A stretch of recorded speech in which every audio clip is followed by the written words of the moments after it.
8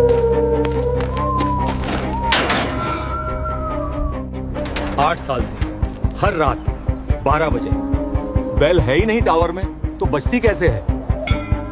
8 साल 2920 रातें, एक रात नहीं छूटी ठीक 12 बजे, ना 1 मिनट पहले ना 1 मिनट बाद। इलाहाबाद संगम की नगरी, जहां 3 नदियां मिलती हैं और हर कुंभ में करोड़ों लोग आते हैं। लेकिन इसी शहर की एक गली में एक स्कूल 8 साल से बंद पड़ा था, जिसके अंदर एक ऐसा राज दबा था जो 300 बच्चों की जिंदगी से जुड़ा था। और उस राज को सिर्फ एक आवाज जानती थी, जो हर रात 12 बजे बजती थी। सरस्वती विद्या मंदिर सरकारी स्कूल कभी इलाहाबाद के सबसे अच्छे स्कूल्स में गिना जाता। 300 बच्चे, 15 teachers, mid day meal, scholarship सब चलता। और स्कूल का प्रिंसिपल था विनोद पांडे, 50वां साल, शहर में शिक्षा रत्न कहलाता। दिवाली पर गरीबों को कपड़े बांटता, गणतंत्र दिवस पर भाषण देता। शिक्षा सबसे बड़ी सेवा। और पर्दे के पीछे वो काम करता जो शिक्षा नहीं अपराध था।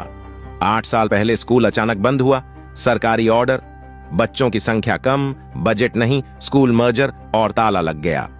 300 बच्चे बिखरे, कोई दूसरे स्कूल गया, कोई स्कूल छोड़ दिया, कोई मजदूरी करने लगा। और प्रिंसिपल विनोद पांडेय रिटायर होकर शहर के पॉश इलाके में 2 करोड़ का मकान लेकर बैठ गया। पेंशन अच्छी है।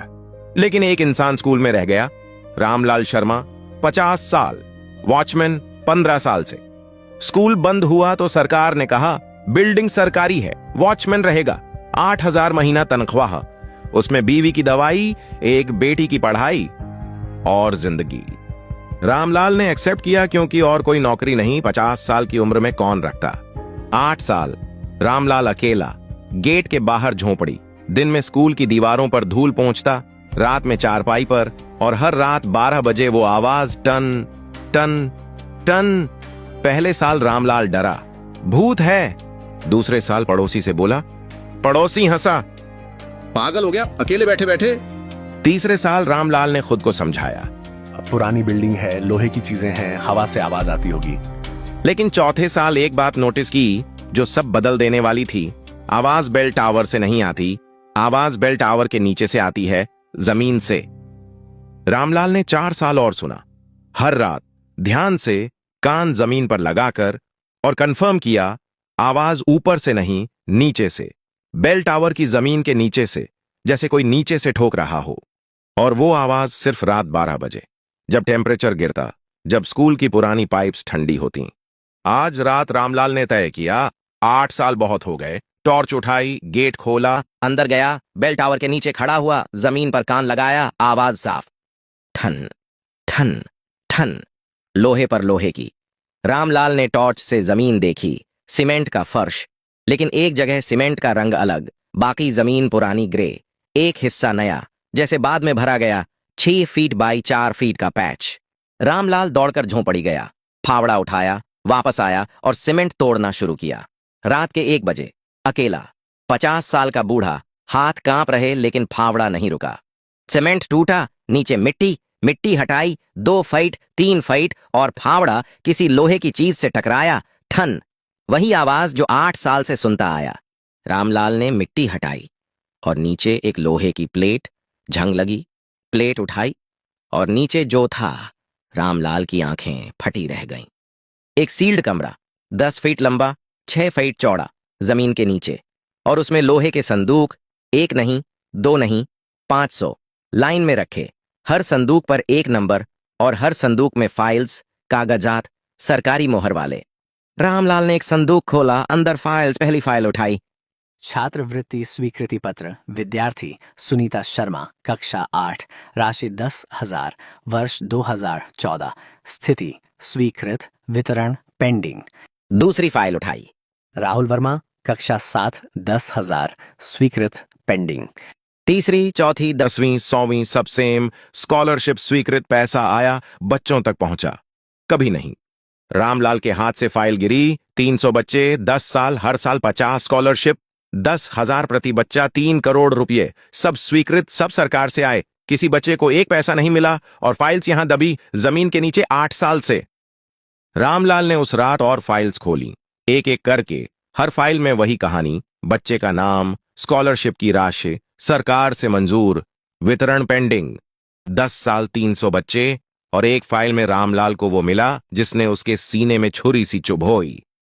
छात्रवृत्ति स्वीकृति पत्र विद्यार्थी रामलाल शर्मा की पुत्री मीना शर्मा, कक्षा 6, राशि 10,000, वर्ष 2016, स्थिति स्वीकृत, वितरण पेंडिंग।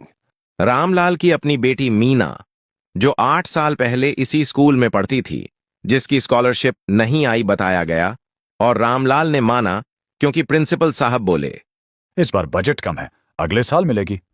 अगले साल स्कूल बंद हो गया। मीना ने स्कूल छोड़ दिया। आज 20 साल की है, एक कपड़े की दुकान पर काम करती, 3,000 महीना। अगर स्कॉलरशिप मिली होती तो शायद आज कॉलेज में होती। रामलाल की आंखों से आंसू गिरे, लेकिन ये गुस्से के आंसू थे। 8 साल वो इसी स्कूल का गेट पकड़कर बैठा रहा और इसी गेट के नीचे उसकी बेटी का हक दबा था। उसने फोन निकाला, सारी फाइल्स की फोटो खींची। 500 फाइल्स, हर पेज, हर मोहर। 2 घंटे लगे। रात के 3 बज गए और सुबह 5 बजे रामलाल सीधा गया एक इंसान के पास जिस पर उसे भरोसा था। रिटायर्ड टीचर कमला देवी, 60 साल, जो इसी स्कूल में 20 साल पढ़ाती थी। 8 साल पहले जब स्कूल बंद हुआ तो उन्होंने कहा था, रामलाल, ये स्कूल बंद होने के पीछे कुछ और है। विनोद पांडे सीधा आदमी नहीं है। लेकिन कमला देवी के पास सबूत नहीं था। आज सबूत रामलाल के फोन में था। कमला देवी ने फाइल्स देखी, आंखों पर चश्मा, एक एक फोटो झूम करके, और जैसे जैसे देखती गईं, उनका चेहरा पत्थर होता गया। रामलाल, ये 3 करोड़ का फ्रॉड नहीं, ये उससे बड़ा है।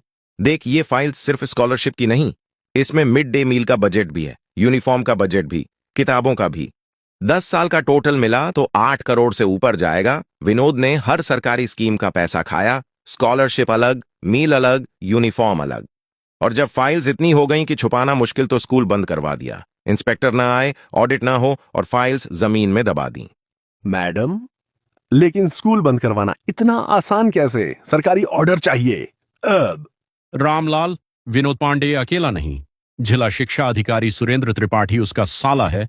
दोनों ने मिलकर किया। स्कूल मर्जर का झूठा प्रपोजल बनाया, बच्चों की संख्या कम दिखाया, हालांकि 300 बच्चे थे, रिकॉर्ड में 50 दिखाए, और ऑर्डर निकलवा लिया। ताला लगा, फाइल्स दबा, और दोनों आराम से शहर में बैठे। रामलाल, ये सबूत बहुत बड़े हैं। लोकल पुलिस के पास मत जा। विनोद का भाई थानेदार है, केस दब जाएगा। तुझे सीबीआई या स्टेट विजिलेंस ब्यूरो जाना होगा, और मीडिया, तभी ये खुलेगा। मैडम, मैं वॉचमैन हूं, सीबीआई मेरी बात सुनेगी? रामलाल, सीबीआई सबूत सुनती है, और तेरे फोन में 500 फाइल्स हैं, ये सबूत बोलेंगे। कमला देवी ने अपने पुराने स्टूडेंट अनिल को फोन किया। अनिल 30 साल, जर्नलिस्ट, प्रयागराज सत्य, यूट्यूब चैनल, 8 लाख सब्सक्राइबर्स, शिक्षा फ्रॉड्स एक्सपोज करता। मैडम, ये तो बॉम्ब है। 8 करोड़ 300 बच्चे, 10 साल, और फाइल्स जमीन में दबी। ये स्टोरी 2 घंटे में रेडी होगी।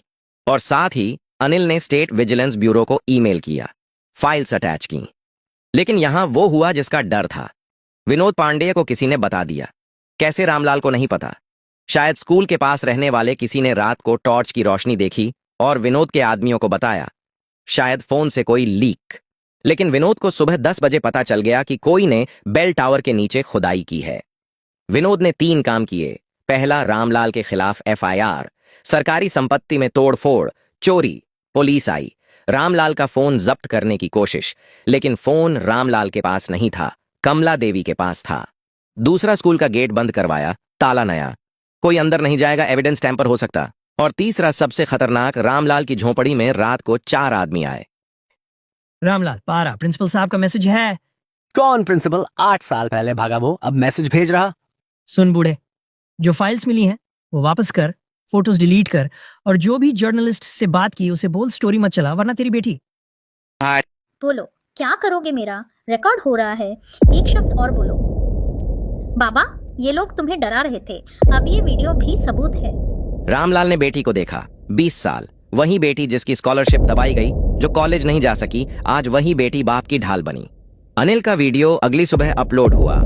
8 साल से बंद स्कूल की जमीन में 8 करोड़ का फ्रॉड दबा, 300 बच्चों की स्कॉलरशिप खाई। वॉचमैन ने रात को बेल सुनकर खोदा, 12 घंटे में 25 lakh views. State vigilance bureau ने 24 घंटे में टीम भेजी, स्कूल की जमीन खोदी, 500 फाइल्स जब्त, और जब फाइल्स वेरीफाई हुई तो 8 करोड़ नहीं 11 करोड़ का फ्रॉड निकला। Scholarship, mid day meal, uniform, किताबें, बिल्डिंग रिपेयर, हर हेड में पैसा आया और दबाया गया। लेकिन विनोद पांडेय भागने की तैयारी कर रहा था। पासपोर्ट, टिकट्स, दुबई और उसका साला जिला शिक्षा अधिकारी सुरेंद्र त्रिपाठी भी, दोनों ने तय किया रात की फ्लाइट, सबूत कोर्ट में पहुंचने से पहले देश से बाहर। विनोद पांडेय और सुरेंद्र त्रिपाठी ने रात 11 बजे की दुबई फ्लाइट बुक की लखनऊ एयरपोर्ट से। दोनों ने पासपोर्ट निकाले, बैग्स पैक किए और रात 8 बजे लखनऊ की तरफ गाड़ी निकाली। लेकिन विनोद को नहीं पता था कि उसके भागने की तैयारी किसी और ने भी देख ली थी। विनोद का अपना ड्राइवर सतीश, जो 10 साल से विनोद की गाड़ी चलाता। सतीश ने देखा रात को अचानक बैग्स, पासपोर्ट, दुबई की टिकट और सतीश के दिमाग में 10 साल पहले की एक बात गूंजी। सतीश का बेटा रोहित इसी स्कूल में पढ़ता था। स्कॉलरशिप नहीं आई बताया गया। रोहित ने स्कूल छोड़ दिया, आज ढाबे पर बर्तन धोता है और अभी न्यूज में आ रहा कि उसी स्कॉलरशिप का पैसा प्रिंसिपल ने खाया। सतीश ने गाड़ी चलाते चलाते एक काम किया, फोन से अनिल जर्नलिस्ट को मैसेज भेजा। विनोद पांडेय रात 11 बजे लखनऊ एयरपोर्ट से दुबई भाग रहा। गाड़ी का नंबर UP32XX 5567, साथ में सुरेंद्र त्रिपाठी भी है। अनिल ने मैसेज पढ़ा, तुरंत 2 काम किए। पहला, स्टेट विजिलेंस ब्यूरो को फॉरवर्ड किया। दूसरा, अपने लखनऊ कॉरेस्पॉन्डेंट को बोला, एयरपोर्ट जा, कैमरा लेकर लाइव स्ट्रीम तैयार रख। विजिलेंस ब्यूरो ने एयरपोर्ट पुलिस को अलर्ट किया, इमिग्रेशन को होल्ड ऑर्डर भेजा। विनोद पांडे और सुरेंद्र त्रिपाठी दोनों के पासपोर्ट पर लुकआउट नोटिस, डिपार्चर रोको। रात 10:30 बजे लखनऊ एयरपोर्ट, विनोद और सुरेंद्र चेक इन काउंटर पर पासपोर्ट दिया। काउंटर की लड़की ने स्क्रीन देखा, नाम red flag. Sir 1 minute. Phone उठाया और 2 मिनट में 4 प्लेन क्लोथ्स ऑफिसर्स विनोद के सामने खड़े। ये क्या है? मैं कहीं भी जा सकता हूँ, ये मेरा अधिकार है। विनोद पांडे, आपके खिलाफ लुकआउट नोटिस है। स्टेट विजिलेंस ब्यूरो, सरकारी धन का गबन, 11 करोड़। आप और सुरेंद्र त्रिपाठी दोनों चलिए हमारे साथ। ही भागते पकड़े गए। 11 करोड़ स्कॉलरशिप फ्रॉड के आरोपी दुबई जा रहे थे। वीडियो रात को ही वायरल, सुबह तक 40 लाख व्यूज और सुबह 8 बजे जो हुआ वो इलाहाबाद ने कभी नहीं देखा। स्टेट विजिलेंस ब्यूरो की टीम सरस्वती विद्या मंदिर पहुंची। 5 ऑफिसर्स, फॉरेंसिक टीम और स्कूल का गेट खुला।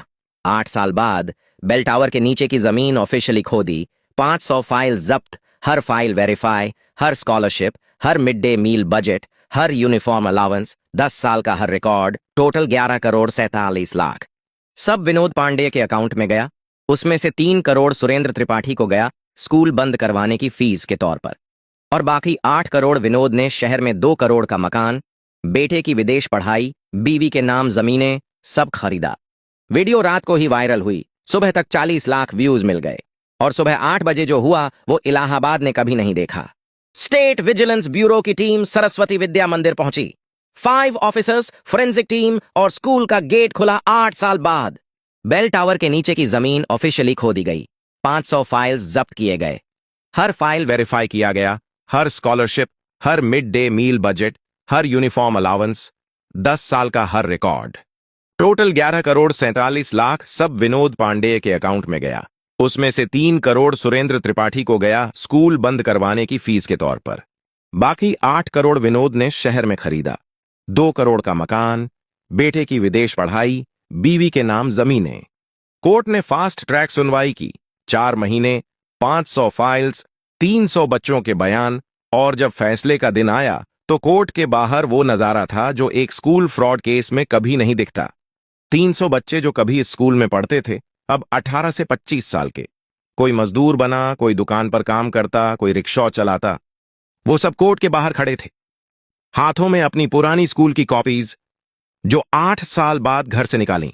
जैसे कह रहे हों ये कॉपीज अधूरी रह गईं, स्कॉलरशिप मिलती तो पूरी होती। विनोद पांडे को कोर्ट में लाया गया हैंडकफ्स में, और जब वो कोर्ट से बाहर आया तो 300 बच्चे सामने चुप, कॉपीज हाथ में। विनोद ने उन चेहरों को देखा जो कभी उसके स्कूल में बैठकर गुड मॉर्निंग सर बोलते थे। आज वही चेहरे खड़े थे, बड़े, थके। उनकी आंखों में वो सवाल जो 10 साल से पूछा नहीं गया। सर, हमारी स्कॉलरशिप कहां गई? विनोद के पैर रुके, सिपाही खींच रहे। विनोद हिला नहीं। उसकी नजर एक लड़की पर गई, सबसे आगे खड़ी, 20 साल, हाथ में कक्षा 6 की कॉपी। कॉपी पर नाम लिखा था मीना शर्मा, रामलाल की बेटी, वही बेटी जिसकी स्कॉलरशिप फाइल सबसे नीचे दबी मिली। मीना की आंखों में आंसू नहीं थे, आग थी, वही आग जो उस रात थी जब उसने कैमरा चालू किया। विनोद के घुटने मुड़े, कोर्ट के बाहर 300 बच्चों के सामने, कैमरास के सामने। मुझे लगा बच्चे भूल जाएंगे। 10 साल में कौन याद रखता स्कॉलरशिप? मुझे लगा कोई नहीं पूछेगा। मुझे लगा फाइल्स जमीन में दब गईं तो सच भी दब गया। लेकिन वो बेल 8 साल बजती रही। मैंने सोचा था बेल निकलवा दी तो आवाज बंद हो जाएगी। आवाज बंद नहीं हुई, आवाज जमीन के नीचे से आती रही। सिपाहियों ने उठाया, गाड़ी में बिठाया। विनोद पांडेय को 12 साल, सुरेंद्र त्रिपाठी को 8 साल दिए गए। 11 करोड़ की प्रॉपर्टी जब्त की गई और कोर्ट ने आदेश दिया 300 बच्चों को बैकलॉग स्कॉलरशिप का भुगतान सरकार करेगी, ब्याज सहित। स्कूल फिर खुला 8 साल बाद। सरकार ने रिपेयर करवाया, नई बेंचेस, नया ब्लैक बोर्ड, नई किताबें। बेल टावर में नई बेल लगी, पीतल की, चमकदार। और जिस दिन स्कूल खुला उस दिन बेल बजाने का काम किसी टीचर को नहीं, किसी ऑफिसर को नहीं, रामलाल को दिया गया। रामलाल ने बेल टावर की सीढ़ियां चढ़ी। 50 साल, घुटने दुखते, सांस फूलती। ऊपर पहुंचा, बेल की रस्सी हाथ में ली, नीचे देखा, 200 बच्चे खड़े, लाइन में, यूनिफॉर्म में, बैग्स कंधे पर। और सबसे पीछे एक लड़की खड़ी, 20 साल, मीना, जो आज इसी स्कूल में कंप्यूटर टीचर बनकर आई, बच्चों को पढ़ाएगी, वो पढ़ाई जो उससे छीनी गई। रामलाल ने रस्सी खींची, बेल बजी। 8 साल बाद असली बेल, असली आवाज। और वो आवाज पूरे मोहल्ले में गूंजी। वही आवाज जो 8 साल से जमीन के नीचे से आती थी, आज जमीन के ऊपर से आई। 200 बच्चे क्लासरूम्स की तरफ भागे, जैसे 8 साल का सन्नाटा एक पल में टूट गया। रामलाल बेल टावर पर खड़ा रहा, रस्सी हाथ में। नीचे बच्चे भाग रहे, मीना क्लास की तरफ जा रही। और रामलाल की आंखों से आंसू बहे, बिना आवाज, क्योंकि 8 साल उसने बेल सुनी। सब बोले पागल। आज वही बेल बजा रहा है और कोई पागल नहीं बोल रहा।